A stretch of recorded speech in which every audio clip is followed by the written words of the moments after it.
Alrighty, we are here with Victoria Vaynberg, also known as V. No idea where that nickname came from.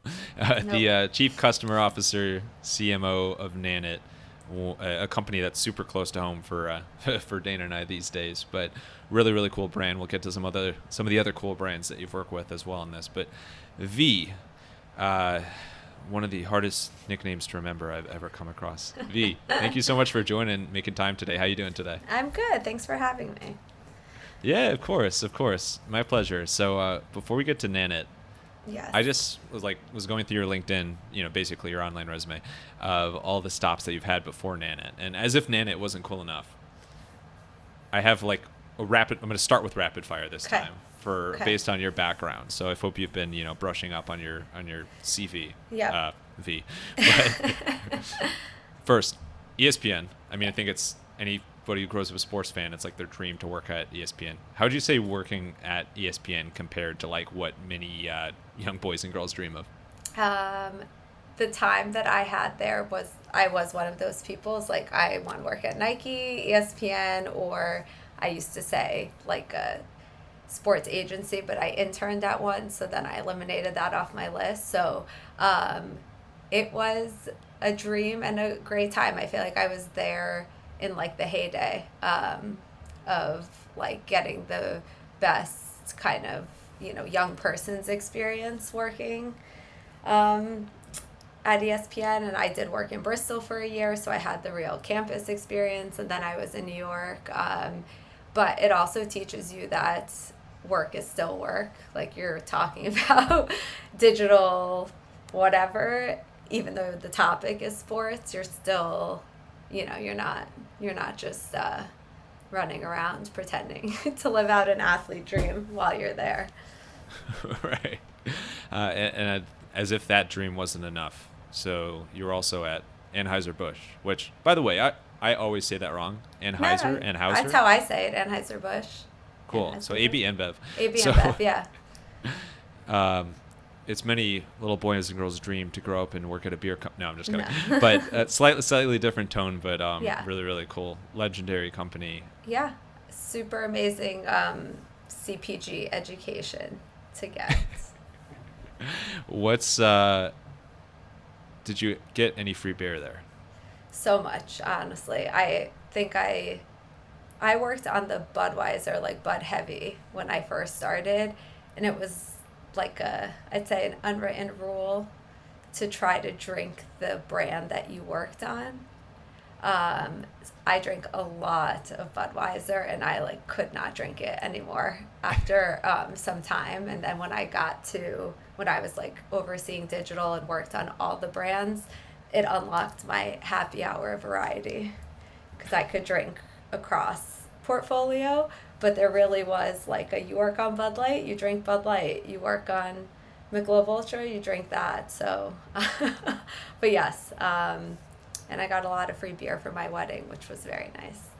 Ooh, yeah. I always think alcohol companies kind of have some of the best perks in the world, if Yeah. any. So the Yeah. brand loyalty is strong within the brand teams too. Yep.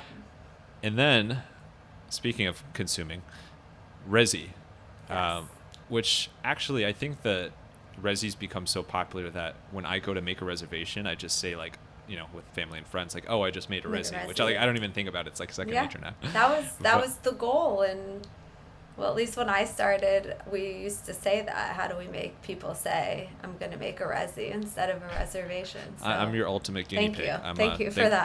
thanks for paying me in free food Yeah. for several decades before the company was even around. But uh, what was the what was like the most game changing thing that you think has like worked so well for Resy compared to some of the other competitors out there? It's a great question. I think in the early days, honestly, starting the notify feature was one of them.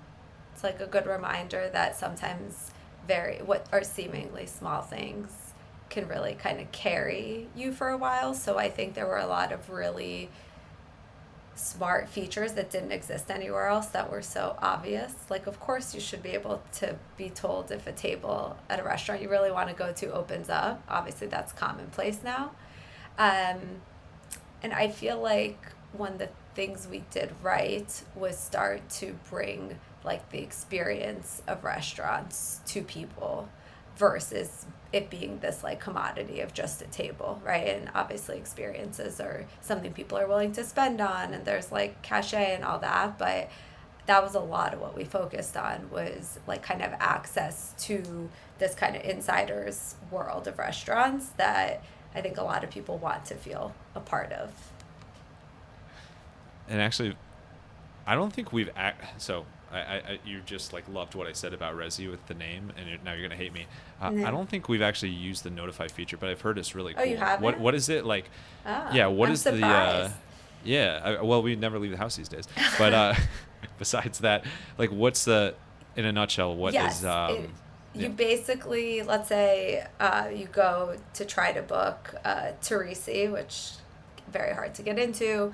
You don't see any availability. There's a notify button, and you set that for the time range of which you would be willing to accept a table. So basically go on a virtual wait list.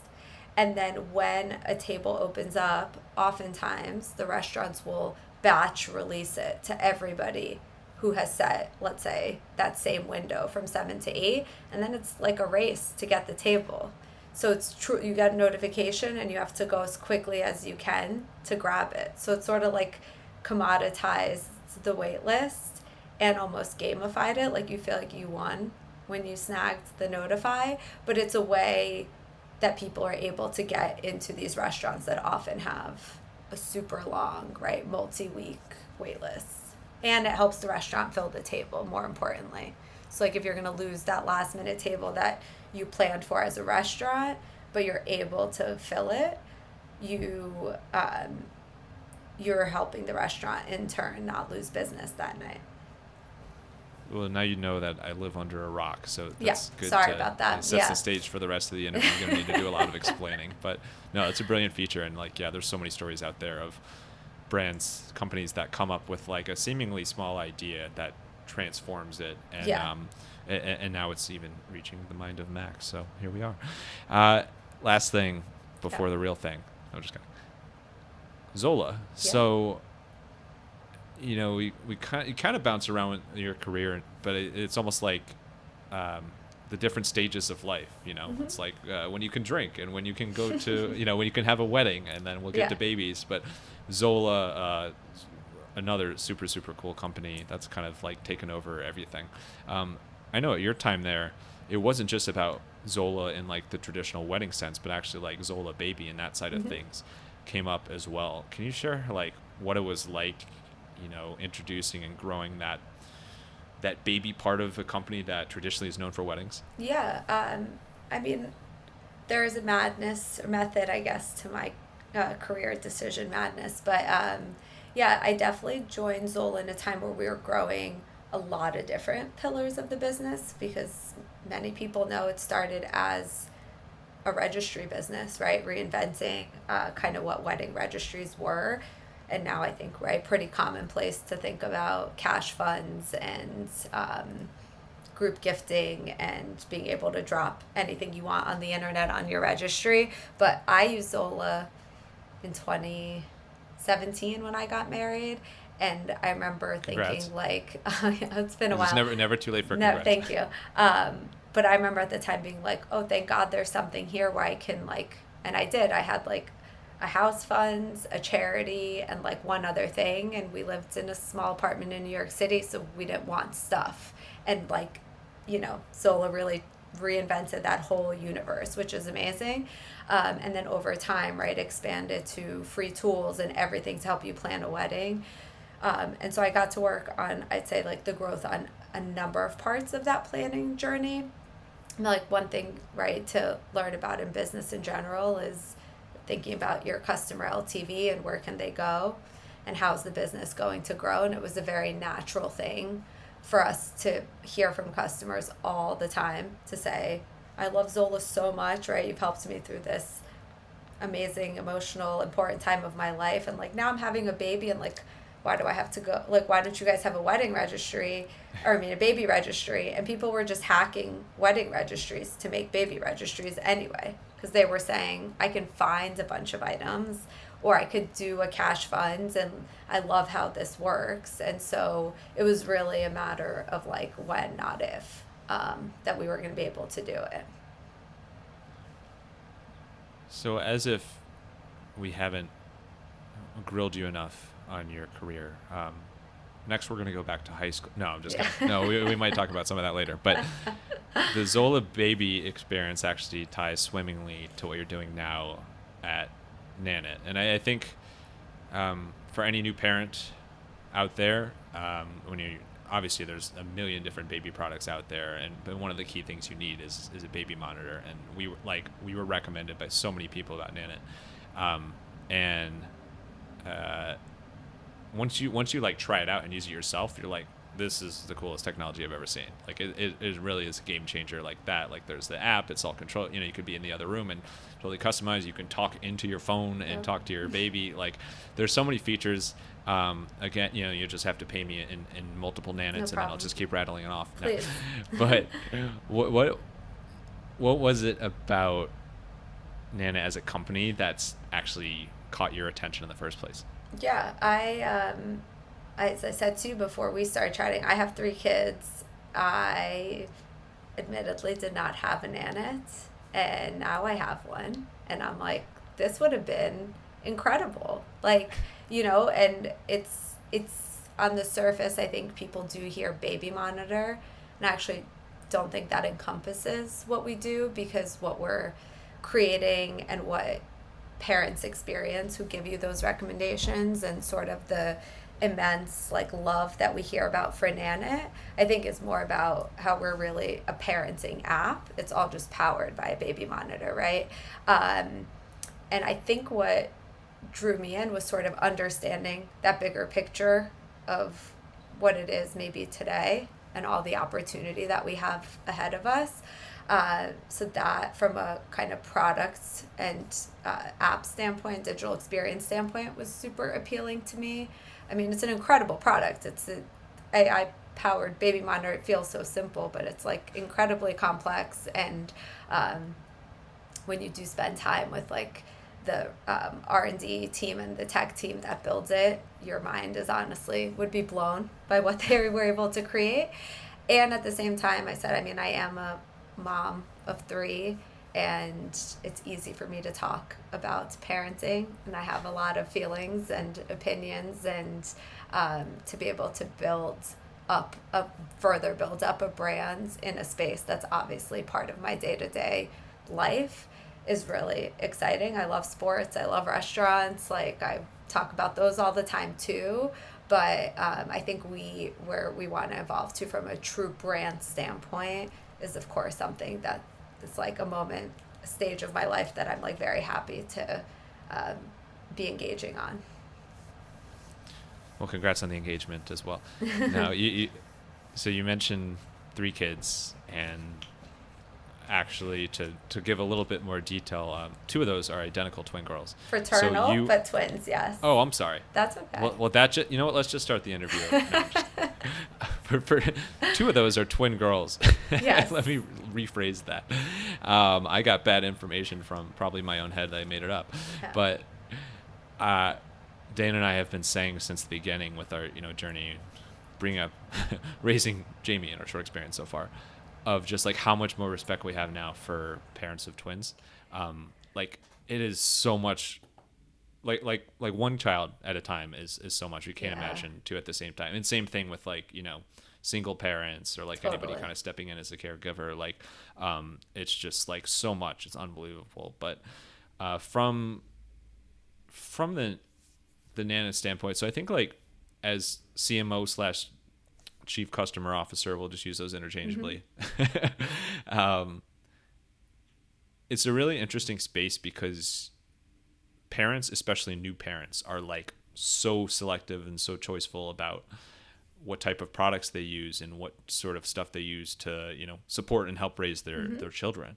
So for Nanit, what's your approach for like winning the trust of those parents, if I could talk? Yeah, I mean, it's the most important thing for sure. I think it all starts from the product, right, and the product experience, because if you don't have, right, a reliable, trustworthy, amazing experience, you're not going to tell your friends or your family or anybody else about it, or your nanit.com or your Amazon review, right? And so I think one of the things that is so amazing, I've never seen, honestly, in all the very cool jobs I've had and brands I've worked for, I've never seen the level of love and loyalty that I see from Nanit parents. So, and I mean, I will get hit up on LinkedIn by people I haven't talked to in years, right? To just be like, oh my God, you're working at Nanit. This thing has changed my life. You don't really get that from most products. And so I think that's a testament to how much care and attention and detail is put into every part of the product and the experience. Just even give like a very specific example.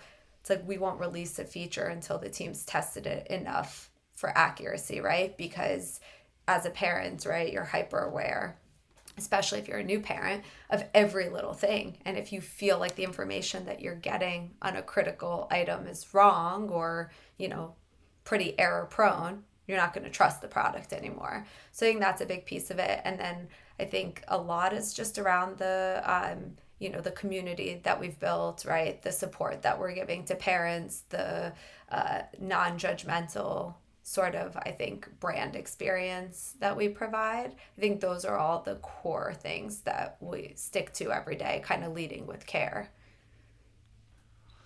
From the marketing lens, what would you say is kind of like the differentiated this is so much business jargon, I'm sorry. No, please. What's the differentiated approach that you take at Nanit that maybe sets you aside from some baby product companies out there? Yeah, so it's we have one, and it's that I think everything out there about parenting right now, or at least has been, all fear mongering, right? It's a lot of do this so your baby won't die, do this so that you know you have to have this thing so this works.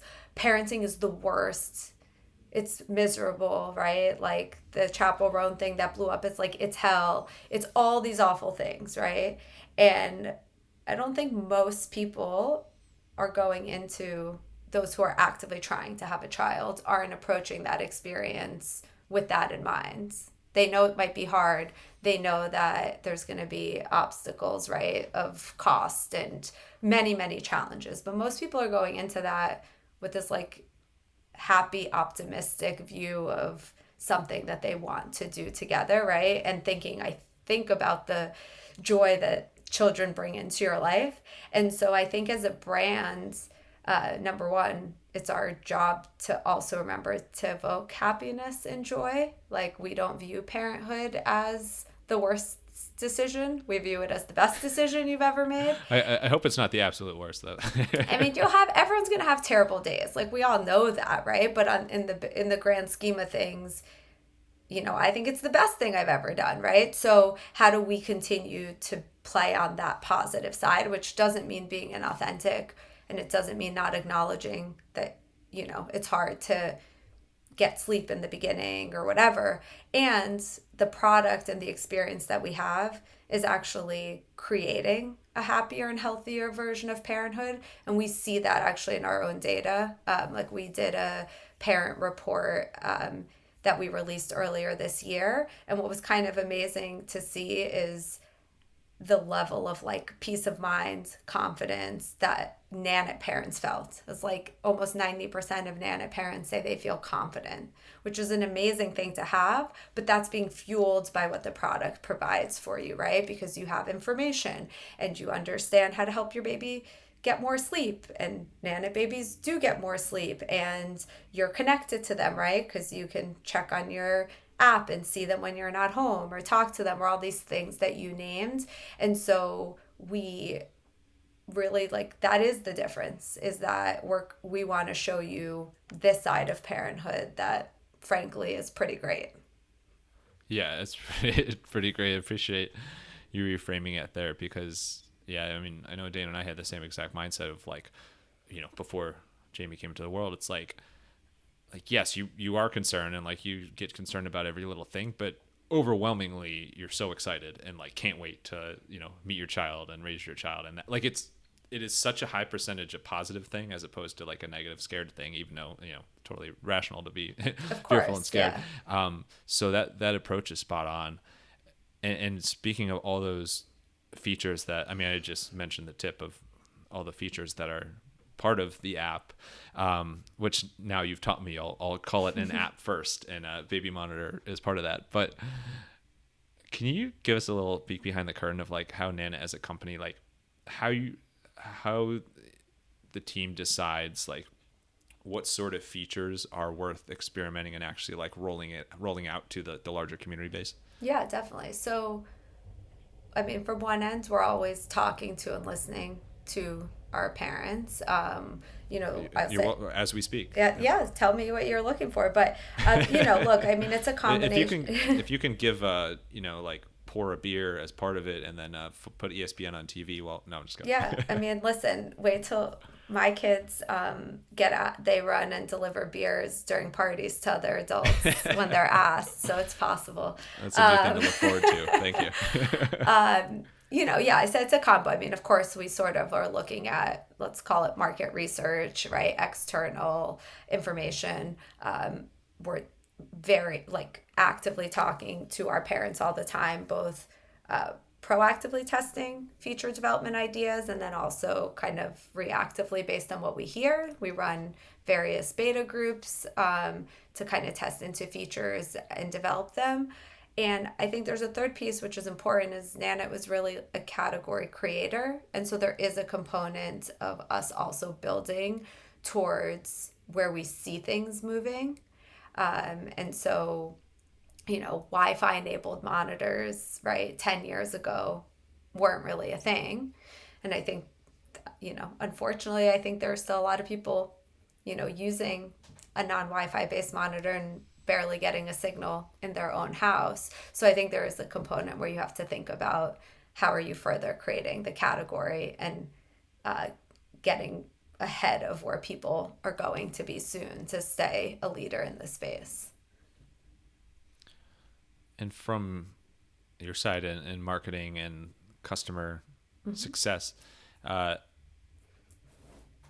do you think's been like the biggest inflection point or like rollout that has really like grown Nanit, stepped it up to the next level over the years so far?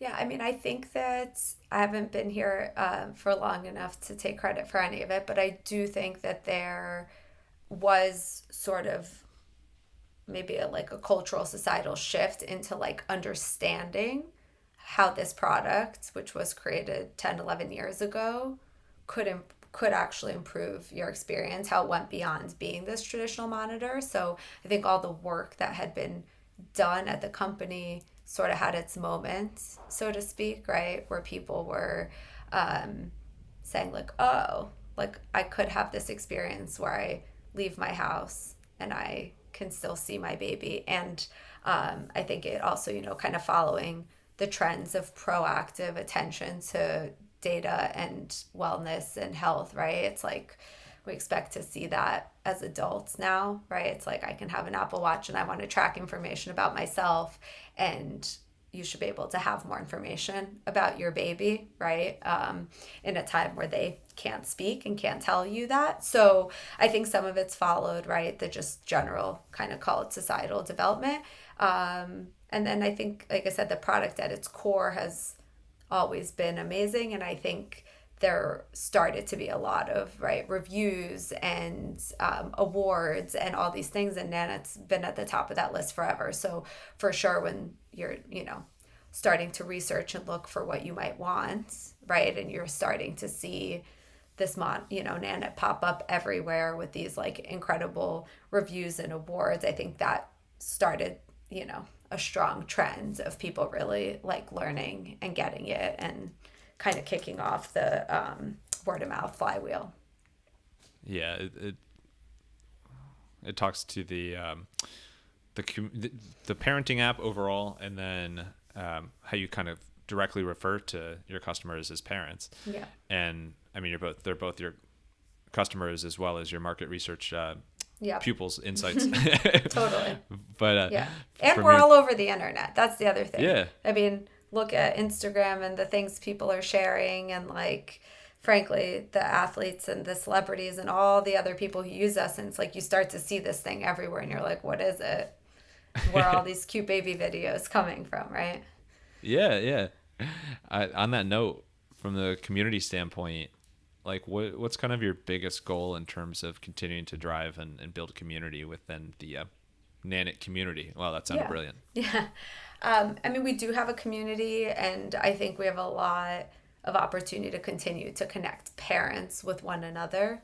And so, we'll see where that goes over time. But I think one of the general parental needs, right, which we see in real life in communities, and is that there's mom groups everywhere, and now we're starting to see dad groups, right? And people are looking, you enter this new phase of life, right? And so you're looking to connect with people who are around you who are experiencing the same thing, right? Both because that's kind of your new normal, but also people you could rely on to ask questions. And so we see that, right? We see Nanit parents can check in with one another, and how we can build more of that over time is great. And then, definitely looking to expand that in real life version on the community level as well, right? Because that's where people are sort of turning to when they're thinking about recommendations or,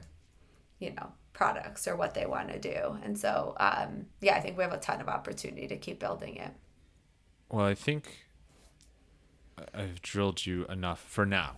About Nanit, but I just can't resist going back to the previous stops in your career have kind of just naturally come up in the Nanit conversation. I said that with an accent. Don't know where that came from. The Nanit conversation, as well. But something that strikes me about your career, and I want to dive into it more just from we'll call the segment inspiration, creativity. How you stay inspired, what kind of keeps you going, which obviously the answer is always family and kids. But I don't think it's an accident that you have ended up working at so many different cool brands. Can you share like kind of your process for deciding like, hey, here's the next thing that's grabbing me?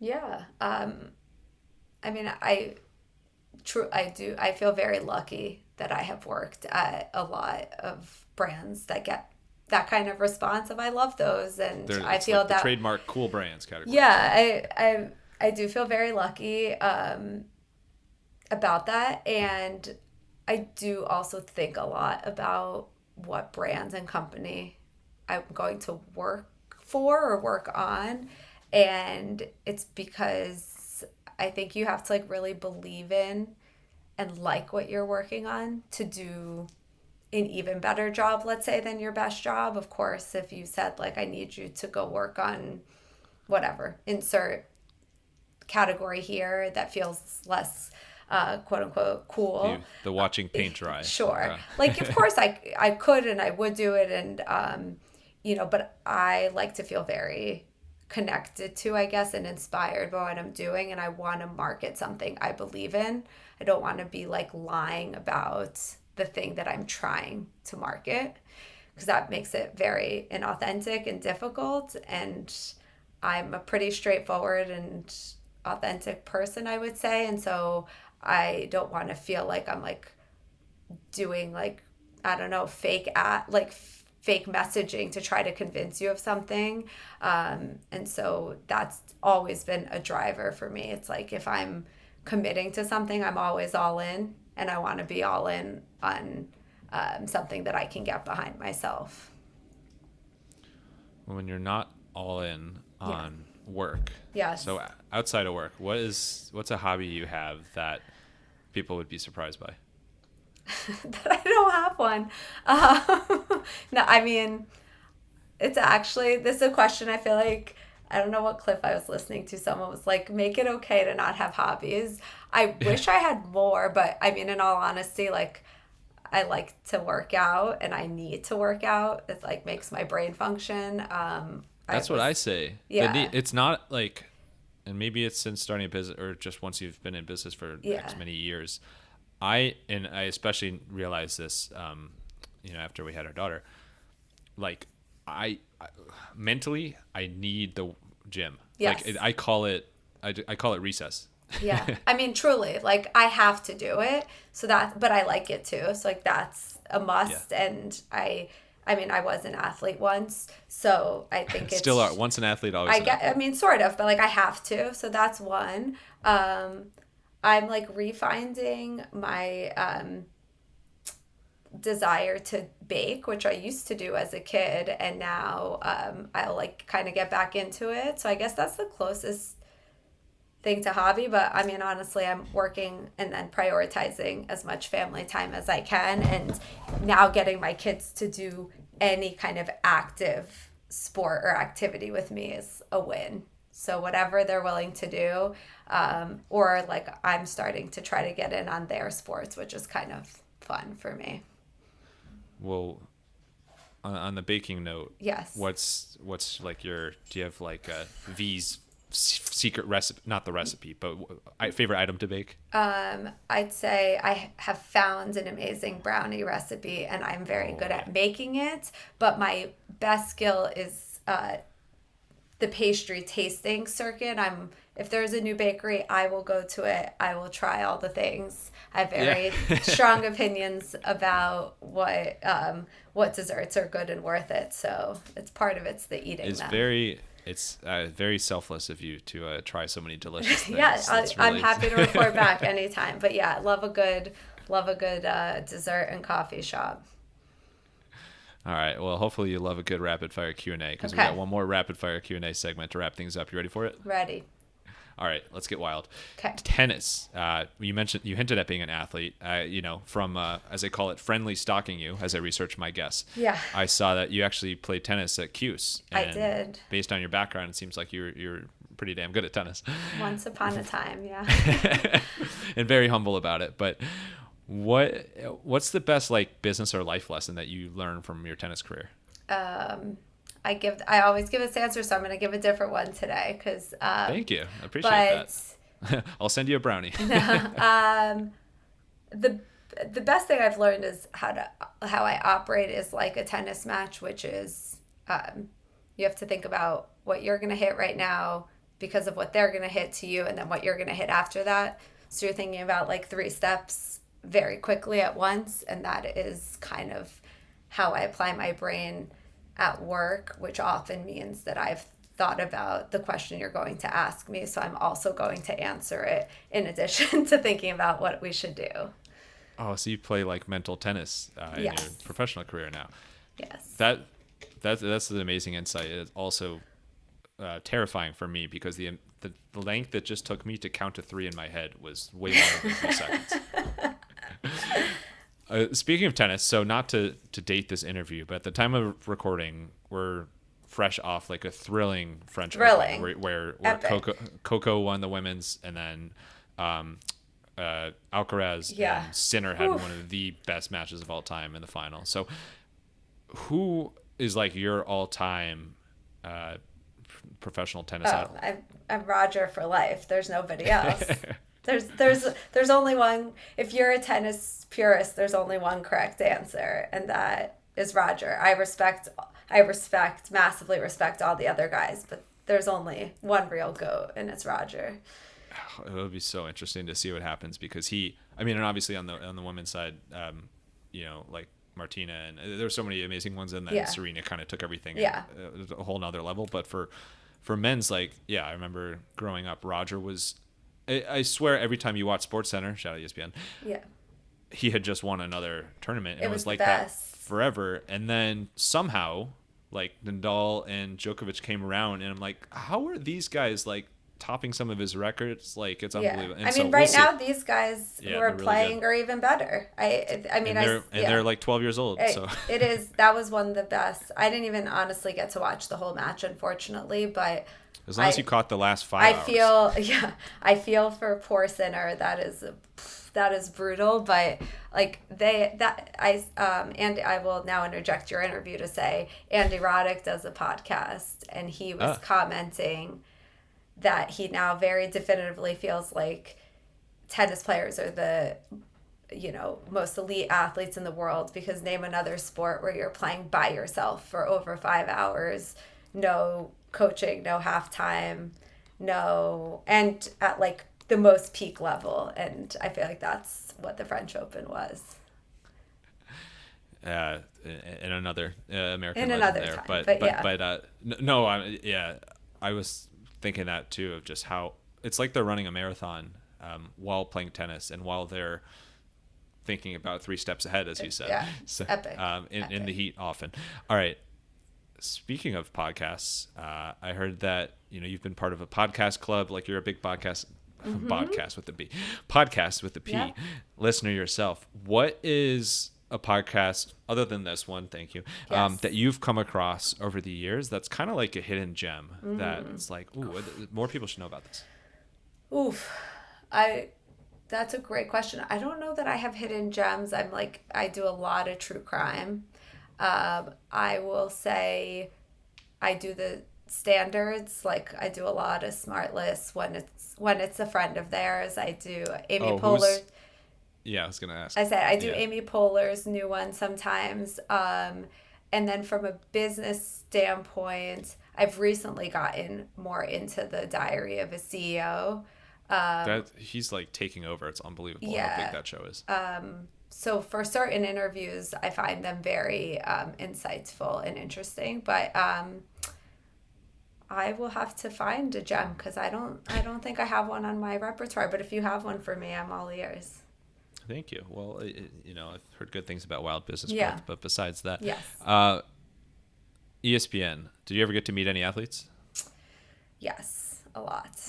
Anybody that kind of wowed you in person, just with their aura, as the kids say?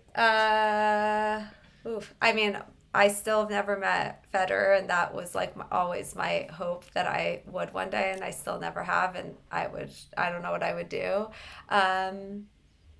I would say aura. I feel like a lot of them are much nicer and kind of open to chatting than people realize. But I haven't met probably the ones who wouldn't do that. All right, and the last one, one of the most impressive things you've ever done, raising twins. What's your tip for anybody who is like a new parent and it's just like, boom, 2 kids at once? I mean, then you're in the secret club, the twin club. Then you know what you've done. Have a support. Get lucky enough to have a good supportive partner, because my husband took leave with me, and that's how we were able to get through newborn twins. So I know that's not possible for everybody, but yeah, hopefully have a partner. And I quote, but yeah. So V, thank you so much. No, this has been awesome. Just like absolutely fascinated and inspired by all you're doing and have done, and all that Nanit does. Really, really cool, and inspires and helps so many parents feel confident. So that's really what it's all about. And so thanks for all you do. I know that if people want to learn more about Nanit, they can do so at nanit.com, nanit.com. I hope I spelled that right, because I'm awful at this on the spot. Yeah. And then if somebody wants to connect with you, where's the best place for them to do so online? I will answer LinkedIn messages almost always, so I'll go with that. Even with all the AI bots? The ones that are from people, I do a pretty good job answering. No, not 100% accuracy, but pretty good. So that's the best place, because I'm not a social media poster. So you won't find that. But thanks for being a Nanit parent. Of course. And thanks for having me. Yeah, our pleasure. Last thing, final thoughts. It could be a quote, a line, just kind of words to live by, or your tennis motto, mantra. Whatever you want, just like stage is yours, send us home. Words to live by. I'll give the career advice quotes to live by, which is do the best possible job at the job you have. That's what will help you get the next job. Be the best at it. Bring on the bongos!